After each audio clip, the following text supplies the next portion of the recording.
Good morning guys, welcome to another video and welcome back to the city. Now if you recall from my previous video, I was in Newcastle upon Tyne shooting cityscapes during the blue hour. But before I actually got down on the quayside, I did a bit of a photo walk where I had the GoPro strapped onto me and basically used the OM1 handheld using auto ISO. And to be honest, I messed up. Now, did auto ISO mess up or did I mess up? Well, a combination of both, I suppose. Mainly more me. Auto ISO did fine, but it's like anything that's sort of semi-automated. It's only as good as the information you give it in the first place, really, the settings. So I've come back to the city and I'm going to tell you what went wrong, and really I just think it'll be a good lesson to share to anybody who sort of plans to do lots of walking around photography, or has just left the camera on auto ISO and are wondering why they're not getting the results they expected to get. Now, if you remember in last week's video, we were actually shooting this direction. I actually came and wrecked this shot from further up the river. But this morning I'm going to go the other side of the bridge, because if you look over there towards the east, there's a little bit of colour happening in the sky. I'm not sure if we're going to get that perfect sunrise that I'm hoping for, but there's only one way to find out. So I'm just going to go to the other side of the bridge and set up down there.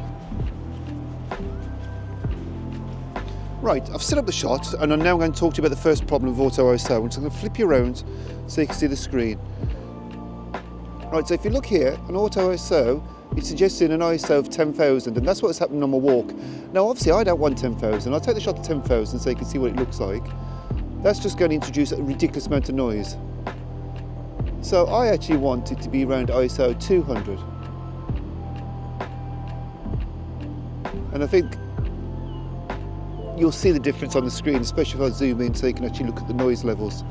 Now the reason why the auto ISO mode has cranked the ISO so high is because it's effectively trying to give us a shutter speed that we can use handheld. And obviously if the light levels are dim and you need a fairly fast shutter speed to make sure you don't get camera shake, then it only makes sense that it needs to crank up the ISO to get a bit of sensitivity. And at the time you did see then I was shooting this f8, which I was actually doing on the walk, so that was one of the problems. But anyway, back to this shot. As you can see, we're starting to get the reflection back, but I've also turned on the 6x ND that's built into the camera. And I'm just going to hang around a bit, take a shot, and when I've finally got it, I'll put it up on the screen for you.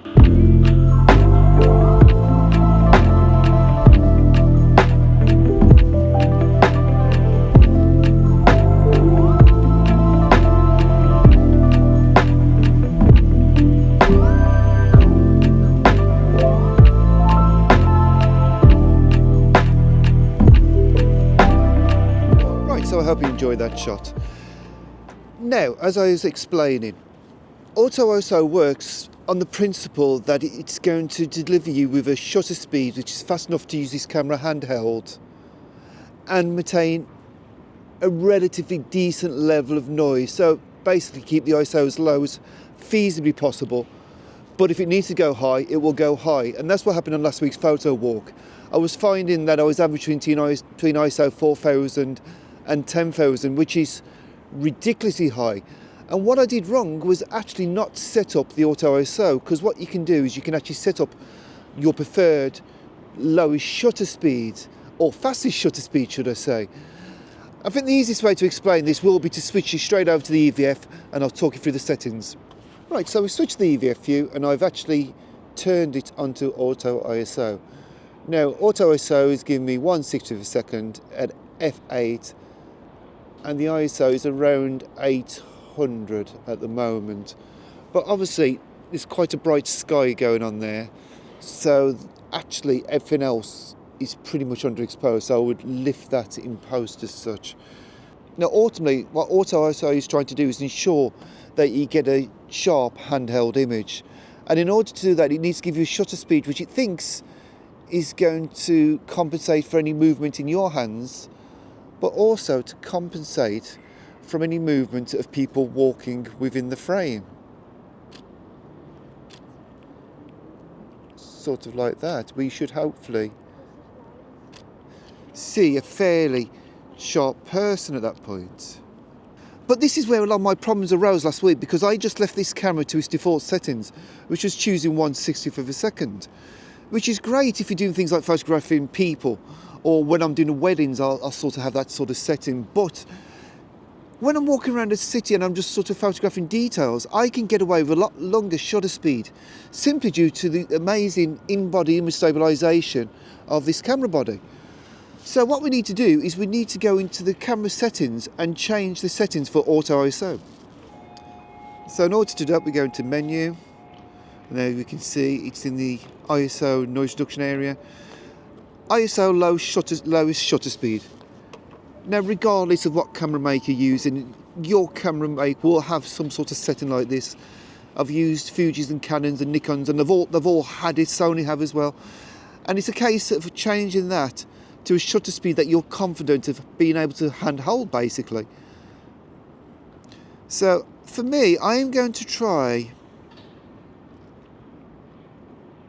I'm going to go for 50th of a second, actually. So what that means is basically, it will, every time it's taking a shot, it will drop the shutter speed to a 50th of a second. If there's not enough light and you need to let more light in, it needs to basically open the shutter for a little bit longer. And in order to do that, it will drop it down to 50th of a second. When it hits the 50th of a second, instead of taking the shutter speed down any more, it will start increasing the ISO slowly. Let's see what it does here. You know, once 50th of a second, f8, we're now getting an ISO of 250, which is a lot more respectable. Now, another mistake I made last week on the walk was I shot at f8 for the whole lot, and that's because when I started the walk, it was nice and sunny, but it soon went overcast, and I was actually walking under the bridge, round by the sage, and the light levels dropped, hence why it was going up so high.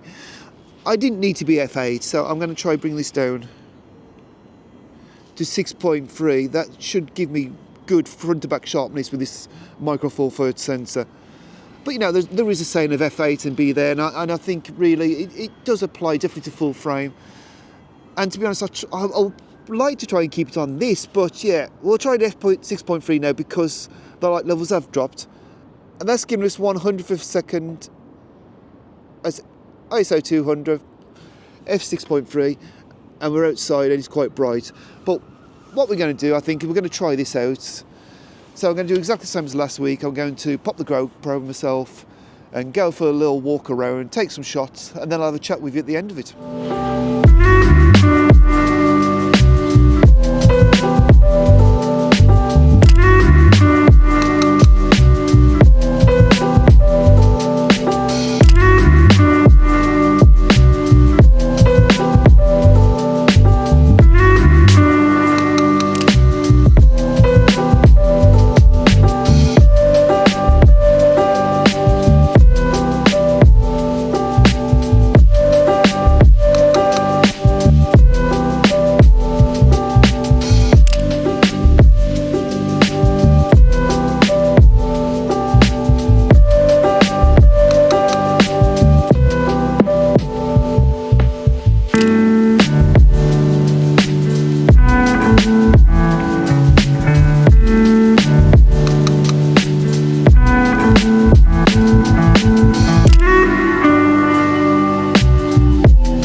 Hope you enjoyed those photos. It did seem to work a lot better. I kept an eye on the ISO and it never particularly went above, I think, about 800, with the exception of the bridge here, which I'm hoping you can see. So with the bridge, obviously it was really dark in there, so it did drop down to f2.8. And I think I got a shot, hopefully. If you saw the shot, I got it. So it dropped down to 2.8. I think I was quite high. I think I was probably still about 1,250, something like that with the ISO. but it was okay, it was manageable. So I think 50 per second was working well. I probably could have dropped down to a bit lower, maybe 30 per second. I'll try that, I'll continue. I think with anything for photography, it's a bit of trial and error, especially when you're using different cameras. Get used to the cameras, get used to how well you can hold it. I've got to say, I'm loving the OM1 at the moment. I think it's a wonderful camera. It's doing everything I need it to do, which is really pleasing me, really chuffed with it. On a different final side note, the area here is the Ouseburn. So I've walked from the quayside of Newcastle and I've walked up the Ouseburn. So this is like an old industrial area. There's a lot of creatives going on here. There's a lot of funky graffiti, funky shops, good bars, good music venues, good vibe, just a good vibe and all. So it's a great contrast on the quayside, but it's brilliant. I love it, and I love the photography here. Anyway, guys, I hope you got something from that. I think really all you need to keep in mind is if you're using auto ISO, if you're on a tripod, turn it off. If you're not on a tripod, set it to whatever shutter speed is the minimum you're willing to work with. I say in this case for me today has been 50 per second. You might be shooting people, you might want to go for 250 per second to make sure there's no motion blur, but you know, it's really just set it to whatever's the minimum you're happy to work with. Then just let the camera do all the hard work. Anyway guys, if you enjoyed this video, please give it a thumbs up, maybe subscribe to the channel if you haven't, and I'll see you soon for another one. Thanks for watching.